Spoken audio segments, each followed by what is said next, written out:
Hi hello welcome back to my YouTube channel. Sorry friends, video upload ಮಾಡೋಕ್ಕಾಗಿಲ್ಲ. ಕಾರಣ ಏನಂತಂದರೆ ಹುಷಾರಿಲ್ಲ.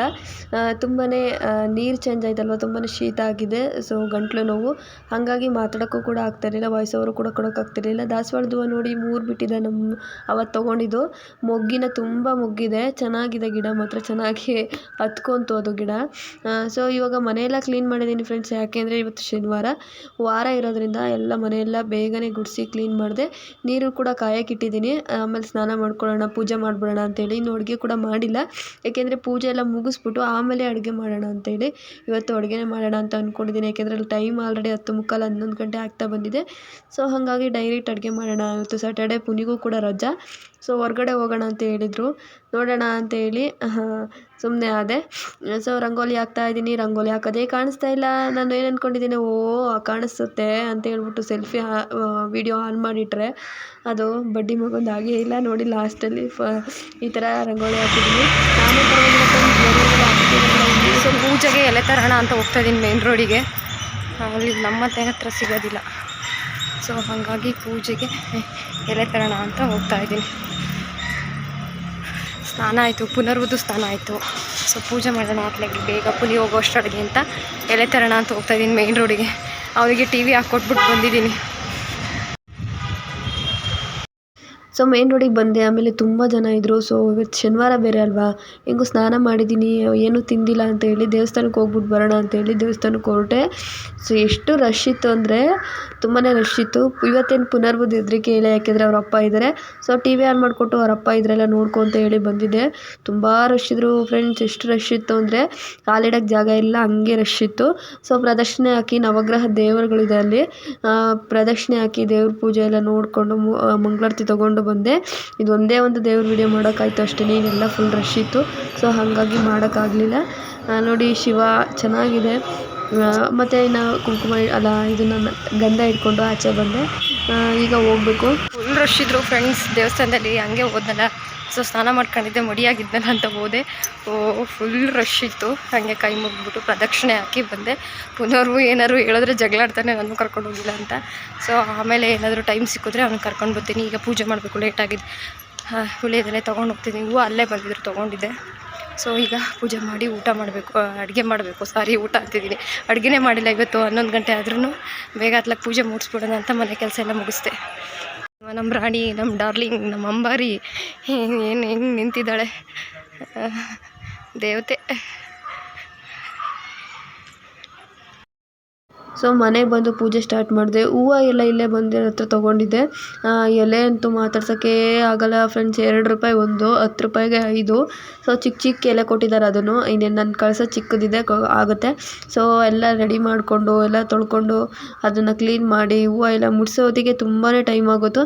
ಪುನಿ ಕೂಡ ಅವಾಗಿನ ಎದ್ದಿದ್ರು. ಅವರಿಗೆ ಹಿಂಗೆ ಪೂಜೆ ಮಾಡೋಕ್ಕಿಂತ ಮುಂಚೆ ಕಾಫಿ ಮಾಡಿಕೊಟ್ಟು ಬಂದಿತ್ತು, ತಿಂದ್ಕೊಂಡ್ರು ಅವರು. ಮಗನೂ ಅಷ್ಟೇ ಅವಾಗಿನೂ ಎದ್ದು ಬೂಸ್ಟ್ ಕುಡ್ದಿದ್ದ.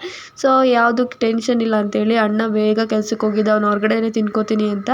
ಹಂಗಾಗಿ ಏನು ಮಾಡೋದು ಅಂತೇಳಿ ಸಾಂಬಾರಿದೆ, ಅದಕ್ಕೆ ಅನ್ನ ಮುದ್ದೆ ಮಾಡೋಣ, ಟೈಮ್ ಆಗೋಗ್ಬಿಟ್ಟಿದೆ ಅಂತ ಯೋಚನೆ ಮಾಡಿಕೊಂಡು ಪೂಜೆ ಮಾಡ್ತಾಯಿದ್ದೆ. ಈ ಸಲನೇ ನಾನು ಫಸ್ಟ್ ಟೈಮು ಎಲ್ಲ ಮಡಿಯಿಂದ ಎಲ್ಲ ಮನೆ ಕ್ಲೀನ್ ಮಾಡಿ ಕೆಲಸ ಮುಗಿಸಿ ಸ್ನಾನ ಮಾಡಿ ಫಸ್ಟ್ ಪೂಜೆ ಮಾಡಿ ಆನಂತರ ನಾನು ತಿಂಡಿ ಮಾಡ್ತಾಯಿರೋದು. ಪ್ರತಿದಿನ ಹೆಂಗಾಗ್ಬಿಡೋದು ಅಂದರೆ ಎಲ್ಲ ಅವರು ಕೆಲ್ಸಕ್ಕೆ ಹೋಗೋರಲ್ಲ. ಸೊ ಹಂಗಾಗಿ ಅವರಿಗೆ ತಿಂಡಿ ಮಾಡಿಕೊಟ್ಟು ಆಮೇಲೆ ತಿಂಡಿ ತಿಂದು ಮನೆಯೆಲ್ಲ ಕೆಲಸಕ್ಕೆ ಮುಗಿಸಿ ಆಮೇಲೆ ನಾನು ಪೂಜೆ ಮಾಡ್ತಾಯಿದ್ದೆ. ಬಟ್ ಇವತ್ತೇನು ಅಂದ್ಕೊಂಡೆ, ಮಾಡೇ ಬಿಡೋಣ ಅಂತ ಅಂದ್ಕೊಂಡು ಬೇಗ ಎದ್ದು ಮನೆ ಕೆಲಸ ಎಲ್ಲ ಮುಗಿಸ್ದೆ. ಸೊ ಬೇಗ ಆಯಿತು. ನಂಗೆ ಒಂಥರ ಪಾಸಿಟಿವ್ ವೈಬ್ಸ್ ಅಂತ ಅನ್ನಿಸ್ತಿತ್ತು. ಸೊ ಸೇವಂತಿಗೆ ಹೂವು ಮತ್ತು ರೋಸಾ ಹೂವನ್ನ ಮಿಕ್ಸಲ್ಲಿ ತೊಗೊಂಡಿದ್ದೆ. ಚೆನ್ನಾಗಿ ಕಾಣಿಸುತ್ತೆ ನಾವು ಮಾಡೋದೇ ದೇವ್ರ ಪೂಜೆನ ಭಕ್ತಿಯಿಂದ. ಸೊ ಹಂಗಾಗಿ ಇರಲಿ ಅಂತ ಹೇಳಿ ಹೂವು ತೊಗೊಂಡೆ. ಮಾತಾಡೋಕ್ಕೂ ಕೂಡ ಆಗ್ತಾಯಿಲ್ಲ ಫ್ರೆಂಡ್ಸ್, ಅಷ್ಟು ನೆಗಡಿ ಆಗಿದೆ, ಅಂದರೆ ಗಂಟಲು ನೋವಿದೆ.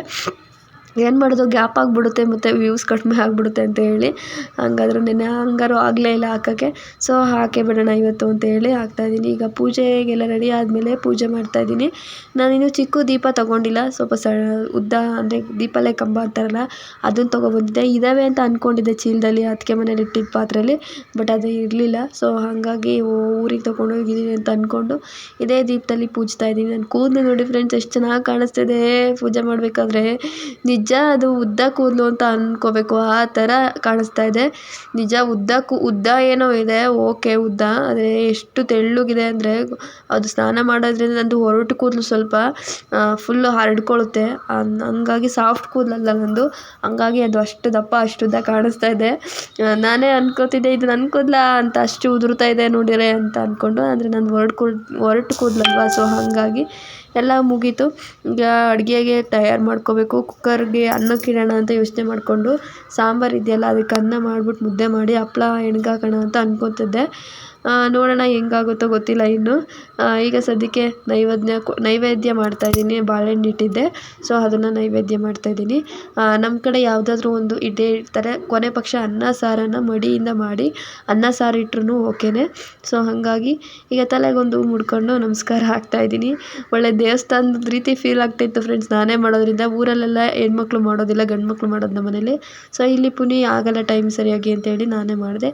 ನೋಡಿ ನನ್ನ ಪುಟ್ಟ ದೇವ್ರ ಮನೆ, ಕಿಟಕಿನೇ ದೇವ್ರ ಮನೆ ಮಾಡ್ಕೊಂಡಿದ್ದೀನಿ. ಕಾರಣ ಏನಂದರೆ ಇಲ್ಲಿ ದೇವ್ರ ಮನೆ ಇಲ್ಲ, ಸೊ ಹಾಗಾಗಿ ದೇವ್ರ ಮನೆನ ಕಿಟಕಿನೇ ದೇವ್ರ ಮನೆ ಮಾಡ್ಕೊಂಡಿದ್ದೀನಿ. ಚೆನ್ನಾಗಿದೆ, ವಾಸ್ತು ಪ್ರಕಾರನೇ ಇಟ್ಟಿದ್ದೀನಿ ಅಂತ ಎಲ್ಲ ಹೇಳಿದ್ರು. ಸೊ ನನಗೆ ವಾಸ್ತು ಗಿಸ್ತು ಗೊತ್ತಿರಲಿಲ್ಲ, ಆದರೂ ಇಟ್ಟಿದ್ದೀನಿ. ಗಣೇಶನ ಇಟ್ಕೊಂಡಿದ್ದೀನಿ ಪುಟ್ಟದು, ಅದು ಇಲ್ಲೇ ಇತ್ತು ಬಂದಾಗ, ಅದನ್ನ ಯಾಕೆ ಇದು ಮಾಡೋದು ಅಂತ ಹೇಳಿ ಅದನ್ನೇ ಪೂಜೆಗೆ ಇಟ್ಕೊಂಡಿದ್ದೆ. ಈಗ ಸಂಜೆ ಆಯಿತು ನೋಡಿ ಫ್ರೆಂಡ್ಸ್, ಇಲ್ಲಿ ಎಷ್ಟು ನೀರು ನಿಂತಿದೆ ಅಂದರೆ ಮಳೆ ಬಂದಿದೆ. ಅದು ಟ್ಯಾಪು ಕ್ಲೋಸ್ ಆಗಿಬಿಟ್ಟಿದೆ, ಅದು ಹೋಲ್ ಇದೆಯಲ್ಲ ನೀರು ಹೋಗೋದು, ಅದು ಕ್ಲೋಸ್ ಆಗಿದೆ. ನೋಡಿದ್ರೆ ಅದೇನೇನೋ ಡಸ್ಟ್ ಬಂದು ಕೂತಿದೆ ಅಲ್ಲಿ, ಅಷ್ಟೊಂದು ನೀರು ನಿಂತಿತ್ತು. ಸೊ ಅದನ್ನೆಲ್ಲ ಕ್ಲಿಯರ್ ಮಾಡಿ ಈಗ ಮತ್ತೆ ಬೆಳಗ್ಗೆಯಿಂದ ವ್ಲಾಗ್ನ ಕಂಟಿನ್ಯೂ ಮಾಡ್ತಾಯಿದ್ದೀನಿ. ಇದು ನನಗೆ ಹುಷಾರಿಲ್ದಿರೋ ಕಾರಣ ಸ್ವಲ್ಪ ಚಿಕ್ಕವಾಗಿ ವ್ಲಾಗ್ ಮಾಡ್ಕೊಂಡಿದ್ದೆ, ಆದಾಗ ಮಾಡ್ಕೊಂಡಿದ್ದೆ ಅಷ್ಟೇ, ಮತ್ತೆ ಮಾಡೋಕ್ಕೆ ಹೋಗಿರಲಿಲ್ಲ. ನೋಡಿ ಇಲ್ಲಿ ಪುನರ್ವಿಗೆ ಫೋರ್ಕಲ್ಲಿ ತಿನ್ನೋಕ್ಕೆ ಬರಲ್ಲ, ಬಟ್ ನಾನು ಕೈಯಲ್ಲಿ ತಿನ್ನೋ ಅಂದ್ರೂ ಅವ್ನು ಕೇಳೋದಿಲ್ಲ. ಫೋರ್ಕೆ ಆಗಬೇಕು ಅಂತಾನೆ, ಅದು ಕೈಯಲ್ಲಿ ತೊಗೊಂಡು ಚುಚ್ಕೊಂಡು ತಿನ್ನೋದು ನೋಡೋಕ್ಕೆ ಒಂಥರ ಆಗುತ್ತೆ. ಬೇಡ ಕಣೋ ಹಂಗೆ ತಿನ್ನು ಅಂದ್ರೂ ಬೇಡ, ಇಲ್ಲ ನಾನು ಫೋರ್ಕಲ್ಲೇ ತಿನ್ನಬೇಕು ಅಂತ ಹಠ ಮಾಡ್ತಾಯಿದ್ದೆ. ಸರಿ ಅಂತೇಳಿ ಅವನಿಗೆ ಫೋರ್ಕಲ್ಲಿ ಈ ಥರ ತಿನ್ನೋದು ಅಂತ ಹೇಳ್ಕೊಟ್ಟೆ. ಆದರೂ ಅರ್ಧ ತಿಂದು ಎತ್ತಾಕಿ ಇದು ಮಾಡ್ದೆ. ಹಣ್ಣಿನ ರೇಟ್ ಅಂತೂ ಗಗನಕ್ಕೆ ಹೋಗೈತೆ. ಅಂಥದ್ರಲ್ಲಿ ಮತ್ತೆ ಅವನು ಆಪಲ್ ಬೇಕು ಅಂತ ಹೇಳ್ದ. ಸ್ನಾನ ಮುಗಿಸ್ಕೊಂಡು ಅವನು ಮತ್ತೆ ಆಪಲ್ ಕೊಟ್ಟೆ. ಅವನು ಯಾವಾಗಲೂ ಹಣ್ಣಿನ ಪ್ರಿಯ ಅಂತಲೇ ಹೇಳ್ಬೋದು, ಯಾವಾಗಲೂ ಹಣ್ಣು ತಿಂತಾನೆ. ಸೊ ಅವನು ಬೇಕ್ರಿ ಐಟಮ್ ತಿನ್ನೋದು ಕಡಿಮೆ, ಮೋಟು ಪತ್ಲು ನೋಡಿಕೊಂಡು ಇದು ಮಾಡ್ತಾಯಿದ್ದ. ಇವತ್ತೊಂದು ಹೊರ್ಗಡೆ ಹೋಗೋಣ, ನಮ್ಮ ಅತ್ತಿಗೆ ಮನೆಗೆ ಶಾಕ್ ಕೊಡೋಣ ಯಾವ ಥರ ಇರುತ್ತೆ ಅಂತೇಳಿ ಹೊರಟಿದ್ದೀವಿ.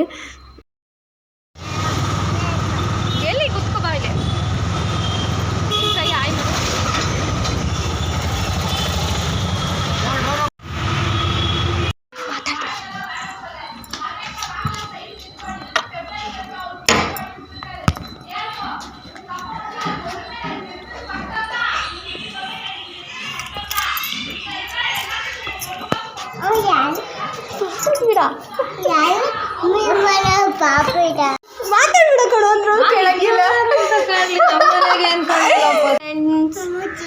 Welcome back to my YouTube channel. ಎಲ್ಲರೂ ಹೇಗಿದ್ದೀರಾ? ಈಗಿದೆ ನೋಡಿದೆ ತಾನೇ ಚಿಕ್ಕ ಬಂಟಿನ. ಸೊ ಒಂದು ಅಗ್ಲೇನೆ ನೋಡಿ ತರಕಾರಿ ತಗೊಂಡಿರು. ನೋಡಿ ಫ್ರೆಂಡ್ಸ್, ಜ್ಯೂಸ್ ಬೇಕಂತೆ ನನ್ನ ಮನೆಗೆ. ದುಡ್ಡು ಯಾರು ಕೊಡ್ತೇನ? ದುಡ್ಡು ಯಾರು ಕೊಡ್ತಾರ? ದುಡ್ಡು ಯಾರು ಕೊಡ್ತಾರೆ? ಜ್ಯೂಸ್ ಕುಡಿಯಕ್ಕಾಗಲ್ಲ, ಜ್ಯೂಸ್ ಕುಡಿದ್ರೆ ಕೆಮ್ಮು ಹತ್ತುತ್ತೆ.